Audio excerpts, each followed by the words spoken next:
할렐루야. 오늘 하나님께서 우리들에게 주시는 말씀은 시편 88편 1절에서 9절의 말씀입니다. 시편 88편 1절에서 9절의 말씀입니다.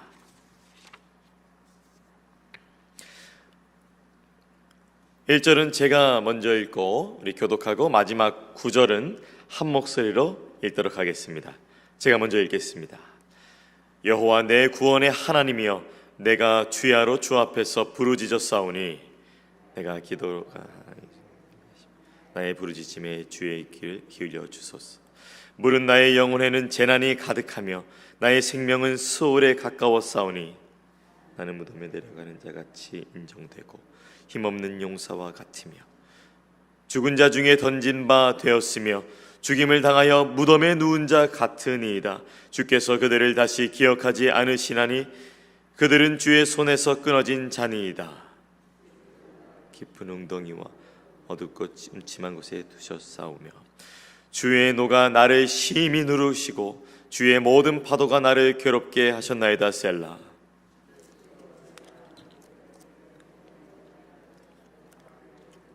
가증한 것이 되게 하셨사오니 나는 갇혀서 나갈 수 없게 되었나이다. 다 함께 곤란으로 말미암아 내 눈이 쇠하였나이다. 여호와여, 내가 매일 주를 부르며 주를 향하여 나의 두 손을 들었나이다. 아멘. 오늘 말씀의 제목, 하나님은 여러분의 기도를 듣고 계십니다. 하나의 제목으로 함께 은혜 나누기를 원합니다. 오늘 본문 말씀을 쭉 읽어보시니까 어떠십니까? 오늘 본문 말씀은 처음부터 끝까지 소망이 없어 보입니다. 고통과 절망을 토로하는 말들이 가득합니다. 정말 하나님께서 이렇게 하시는 것이 정말 어쩌면 오늘 이 시편 기자가 얼마나 괴롭길래 이렇게 기도하고 있는 것일까 많이 걱정이 될 정도로 저도 참 오늘 본문 말씀을 통해서 참 소망이 없는 중에 이 시편의 기자가 놓여져 있구나라는 묵상을 하게 되었습니다. 혹시 우리 중에, 혹시 여러분 중에서 그런 절망 가운데 또 고통 가운데 그런 어려움 가운데 있으신 분들이 계신가요? 오늘 말씀을 통해서 하나님의 위로가 여러분에게 있기를 간절히 바랍니다. 어쩌면 이 말조차도 위로가 되지 않으시더라도 오늘 말씀 속에서 힘을 얻으시는 그 귀한 아침이 되시기를 간절히 바랍니다. 시편 기자는 고통을 노래합니다. 그러나 사실 이 노래는 오늘 이 21세기를 살아가는 우리들의 노래이기도 합니다. 이 땅을 살면서 고생과 고충과 고통이 없는 사람이 어디 있을까요? 갑작스러운 문제, 사랑하는 사람과의 이별, 관계의 고통, 건강의 어려움, 미래에 대한 두려움, 나를 대적하는 자들, 그리고 너무나도 많은 어려움들이 우리 가운데 있습니다. 믿음을 흔드는 일들이 한두 가지가 아닙니다. 누구나 고통 가운데 있으면서 고통을 말할 수밖에 없습니다. 이 고통의 노래를 통해서 하나님은 우리에게 오늘 어떠한 믿음의 고백을 하게 원하시는가? 고통의 삶 속에서도 어떻게 하나님께 나아가길 원하시는가? 오늘 본문 말씀을 통해서 더욱 깊이 들어가기 원합니다. 이 시편 88편은 고라 자손의 찬송시, 곧 헤스라인 헤만의 맞쓰길, 인도자를 따라 마할렐 르안롯에 맞춘 노래라고 되어 있습니다. 마할렐 르안롯, 굉장히 심란한 말이죠. 어떤 뜻이냐면 질병 또는 병자를 위하여 연주한 것이라는 뜻입니다. 마음의 병자, 몸의 병자 모두에게 해당되는 말이죠. 이를 통해서 이 시편의 저자는 고라 자손 중에 한 사람으로서 고라 자손들의 찬양대를 지휘했던 찬양대 지휘자라 볼 수 있겠습니다. 이 헤만이라는 자는 이 구약 본문의 여러 곳에 등장하는데요. 헤만은 솔로몬 시대 유명한 지혜자였으며, 그리고 헤만은 레위 사람들 중 노래하는 사람이었고, 그 밖에 여러 곳에서 헤만이라고 불리는 사람이 또 있었습니다. 언제 이 시편이 지었는지 알긴 어렵지만 이 찬양대 지휘자로서 헤만은 당시의 백성들의 상황을 누구보다 잘 알았던 것 같습니다. 노래를 작곡하는 데 있어서 가장 중요한 것은 그 노래를 듣는 그 대중들이 어떠한 마음 상태인지 그 대중의 마음과 심리를 파악하고 그 심리를 노래로 작곡하는 게 중요합니다. 유행하는 노래들을 보면은 유행하는 가사들, 그런 것들을 잘 보시면 시대를 잘 반영하고 있고 사람들의 마음을 잘 반영하고 있습니다. 요즘 시대 노래를 들어보신 적이 있으세요? 사랑에 대한 노래를 요즘에 이렇게 대중가요를 들어보면 젊은 저도 좀 심란합니다. 굉장히 빠르게 전개가 되고 가사가 조금 가벼운 것 같기도 하고 그런 것을 느낄 때가 있습니다. 시대상을 반영하고 있는 것이죠. 오늘 시편의 저자도 오늘 이 시편, 이 찬양이 불러지기까지 많은 백성들에게 그 상황과 그 처지를 잘 모았던 것 같습니다. 어려움 속에 있는 백성들의 어려움, 그리고 이 시편 저자도 자신이 겪는 어려움을 함께 이 가사를 통해서 어우러내고 있습니다. 단순히 그러나 고통을 말하고 있는 것이 아니라 이 고통을 넘어서서 하나님을 믿는 자들이라면 다른 태도를 가져야 될 것인데, 오늘 시편 저자 우리에게 무엇을 말하고 싶어 하는가? 그리고 하나님께서는 시편 저자를 통해서 오늘 이 아침에 예배드리는 모든 주의 귀한 백성들에게 무엇을 말씀하고 싶어 하시는가? 오늘 저는 이 본문을 통해서 두 가지 아침 묵상을 나누기 원합니다. 첫 번째 아침 묵상입니다. 바로 이것인데요, 저는 3절부터 8절을 통하여서 누구나 원망하고 싶을 때가 있다는 것을 알게 되었습니다. 기억하시기 바랍니다. 누구나 원망하고 싶을 때가 있습니다. 3절부터 5절 말씀을 제가 읽어드립니다. 물은 나의 영혼에는 재난이 가득하며 나의 생명은 수월에 가까웠사오니 나는 무덤에 내려가는 자같이 인정되고 힘없는 용사와 같으며 죽은 자 중에 던져진 바 되었으며 죽임을 당하여 무덤에 누운 자 같으니이다. 주께서 그들을 다시 기억하지 아니하시니 그들은 주의 손에서 끊어진 자니이다. 저자는 자신의 상태가 마치 죽은 자라고 표현을 합니다. 3절에 수월에 가까웠다고 말하는데요, 수월이란 구약에서 또 고대 근동 문화에서 지하세계, 하나님이 없는 곳을 말하고 있는 것이죠. 즉 죽은 사람이 땅 밑에 지하세계에서 죽음 이후의 삶을 산다고 믿었었는데 그 정도로 지금 많이 고통스러운 지경에 있다, 그 말입니다. 저자는 자신이 스올 죽음에 가까이 왔다는 걸 말합니다. 4절에 보니까 자신이 힘없는 용사와 같다고 묘사합니다. 아니, 어떻게 용사가 힘이 없을 수 있을까요? 보니까 군대가 말입니다. 제가 군대에 갔을 때 저는 키가 작고 그리고 몸이 왜소했는데 군대에 가니까 키랑은 상관없이 사람을 용맹하게 만들고, 아니 글쎄 아기 체형과도 같았던 볼록한 제 배를 왕자로 만들어주더라고요. 근육이 볼록볼록하게. 야, 군대는 참 용사를 키워내는 곳입니다. 근데 오늘 표현이 이상합니다. 어떻게 용사가 힘이 없을 수 있겠는가? 온 나라의 사기가 떨어지고 정말 많은 자들이 근심에 처하였고 시편 기자도 그런 어려움에 처했다는 것입니다. 용사가 힘이 없다, 정말 최고의 절망 가운데 있다는 것이죠. 더 나아가서 5절에는 자신이 죽은 자 중에 던졌다고 하는데 마치 쓰레기통에 버려진 것처럼 그 쓰레기의 모습, 그 버려진 모습이 자기와도 같다라는 것입니다. 그리고 하나님의 기억에서 내가 지워진 것 같고 하나님의 도우심이 없어서 하나님의 손에서 끊어진 것 같고 그런 것을 지금 느끼고 있는 것입니다. 사랑하는 성도 여러분, 혹시 여러분 가운데 그런 어려움에 있으신 분 계십니까? 오랫동안 꽤 오랜 질병을 갖고 있는 분들이 계시나요? 그런 가족이 있거나 그런 주변의 분들이 있습니까? 누구나 질병으로부터 자유하지 못합니다. 나이가 들고 몸이 약해지고 또 약해질수록 질병이 찾아옵니다. 또 몸의 질병뿐만 아니라 우리는 마음의 질병과 또 때로는 해결할 수 없는 어려움 가운데 처하기도 합니다.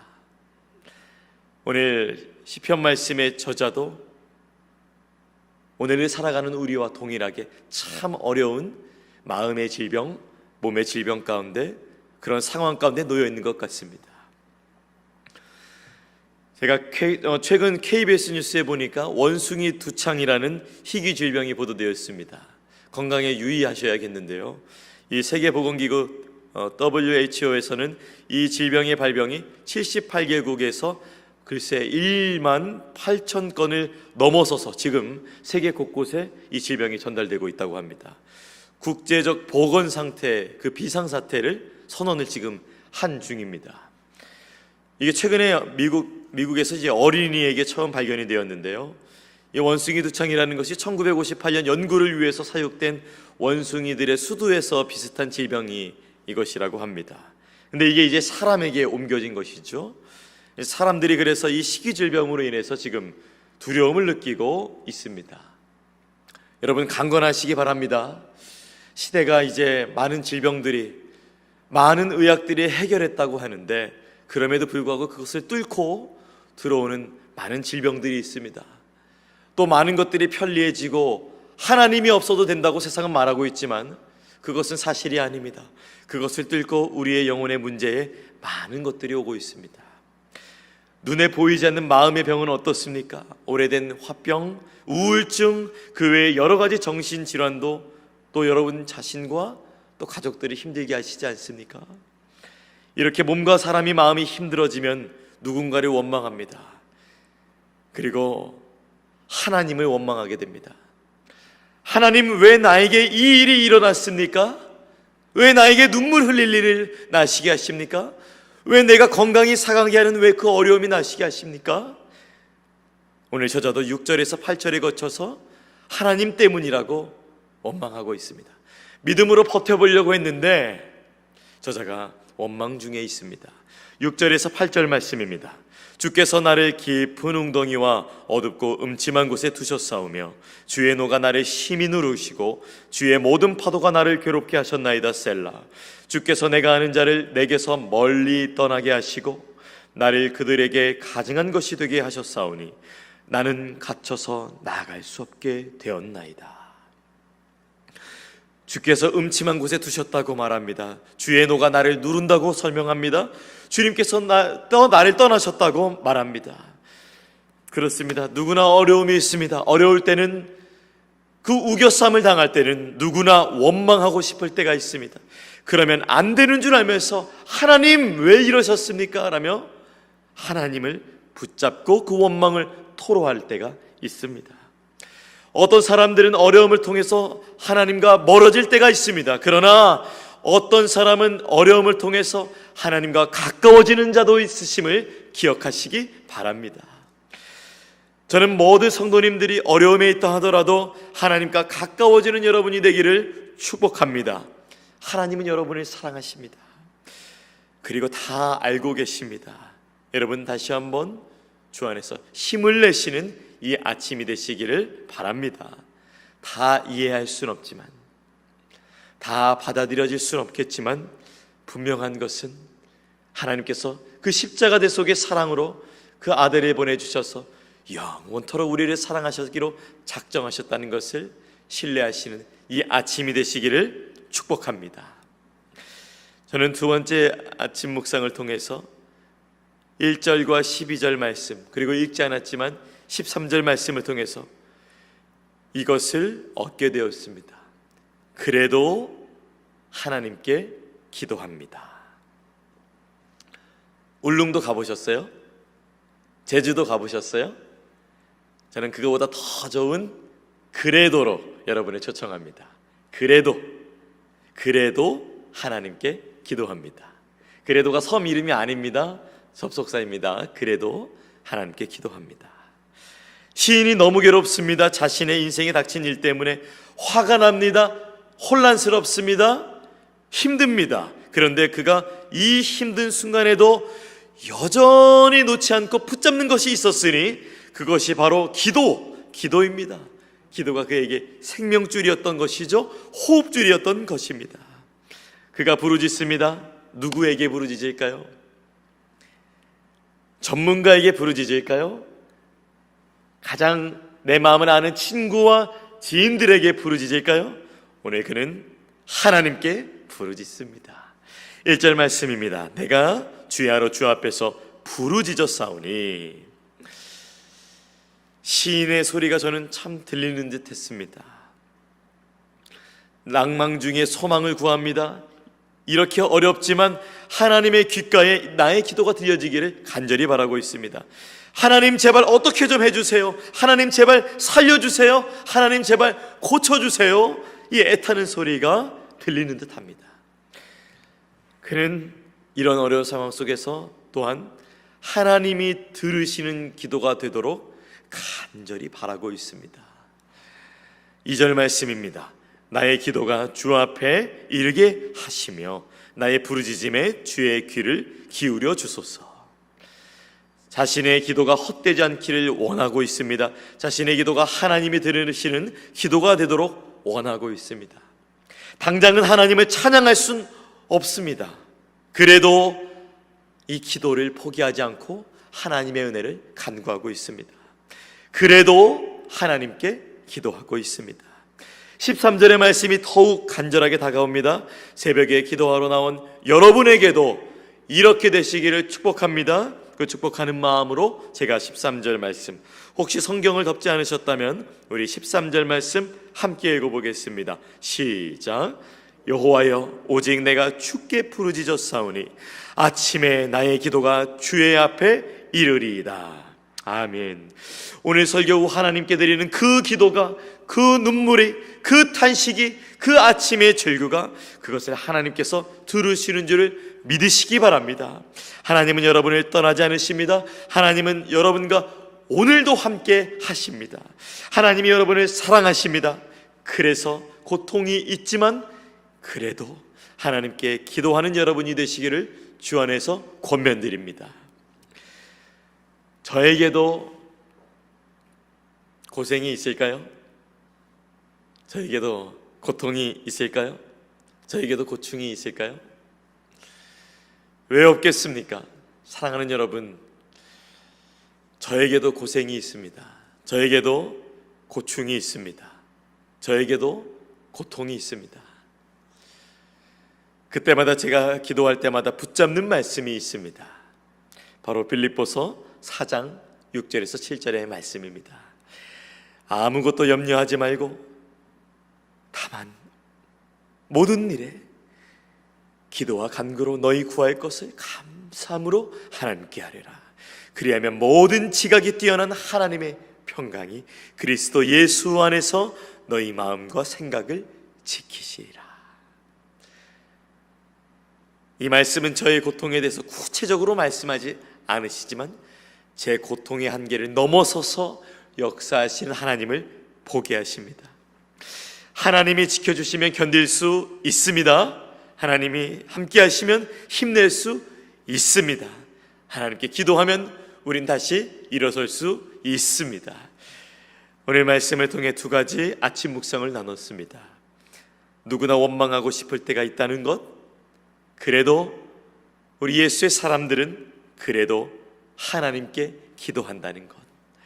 이 아침에 하나님께 기도하는 자마다 고생이 변하여서 다시 살아나는 갱생이 되고, 고충이 변하여서 하나님께서 채우시는 보충이 되고, 고통이 변하여서 하나님과 소통하시는 이 귀한 아침이 되시기를 예수님의 이름으로 축원합니다.